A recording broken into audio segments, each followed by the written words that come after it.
अंदर बैठ गया उठा नाम ले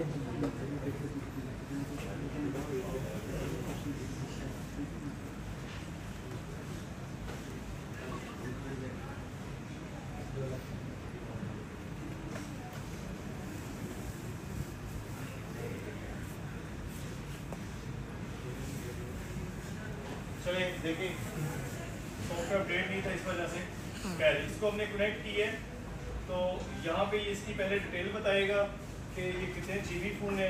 उसके बाद अगर हम इसकी इन्फो लेते हैं तो यहाँ पर इसकी सारी डिटेल आ जाएगी। ये मेमोरी के अंदर कुछ डिटेल होती है जो फ़ोन को चला रही होती है, जिसके अंदर नंबर 1 सीरियल नंबर आ जाता है यहाँ पे। उसके बाद ये किस ये मॉडल आ जाता है, ये किस एरिया का यूके का फ़ोन है, कलर कौन सा है इसका, वाईफाई एड्रेस, ब्लूटूथ मेक। उसके बाद इसी तरह के और अदर एड्रेस काफ़ी ज़्यादा इसके अंदर आ जाते हैं, ठीक है।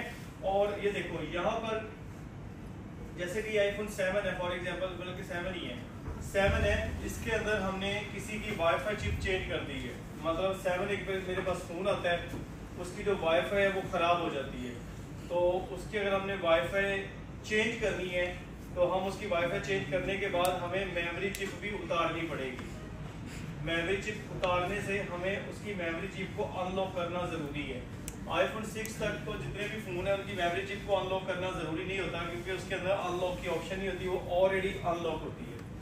6S के बाद जितने भी फ़ोन आते हैं 17 प्रो मैक्स तक सबकी मेमोरी लॉक्ड होती है, समझ आइए। तो उसको अनलॉक करने के लिए मेमोरी चिप को उतारना ज़रूरी है। मेमोरी चिप के अंदर ही डाटा होता है, वाईफाई के अंदर अपना डाटा नहीं होता, वो सिर्फ वाईफाई की होती है, उसके अंदर ईप्रोम होती है, और ईप्रोम को आप अनलॉक कर दो कि वो चल जाएगी। तो इसको हम क्या करेंगे, फॉर एग्जांपल ये मेरे पास फ़ोन, इसको हम किसी और साइड पे ले देंगे, फ़ोन आया ही वाईफाई के लिए, मैंने वाईफाई चेंज की, मेरी वाईफाई नहीं चली, उसके बाद मैंने उसकी मेमोरी चिप उतार ली। मेमोरी चिप उतार के मैं वाईफाई को चेक किया है तो वाईफाई यहाँ पे क्या लिखा हुआ है, लॉक्ड। तो ये यहाँ पर एक सबसे नीचे ऑप्शन आती है, ये आती है PCIe वाईफाई अनलॉक वाईफाई। यहाँ पे मैं क्लिक करूंगा तो ये वाईफाई का जो डाटा है ये रिपेयर हो जाएगा, मतलब वाईफाई हैज बीन रिपेयर्ड। उसके बाद मैं दोबारा इन्फो लेता हूँ तो यहाँ पे अब चेक करो वाईफाई क्या होगी, ये अनलॉक।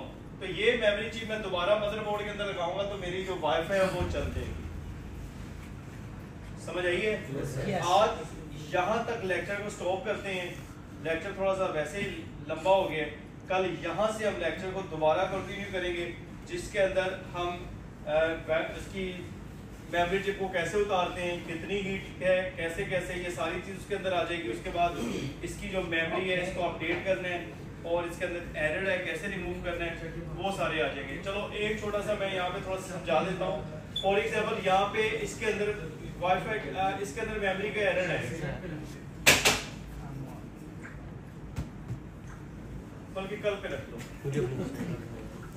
ठीक है। तो मिलते हैं कल इंशाल्लाह, यहाँ से स्टार्ट करेंगे। वाईफाई चेंज करनी है तो मेमोरी कस्टमर का डाटा बीच में सेव कर लेना, कस्टमर का डाटा सेव करना जरूरी है, ये रिस्क नहीं आपने लेना कभी कभी, या कस्टमर को कहना डाटा सेव कर, उसको डाटा सेव कर लो अपना।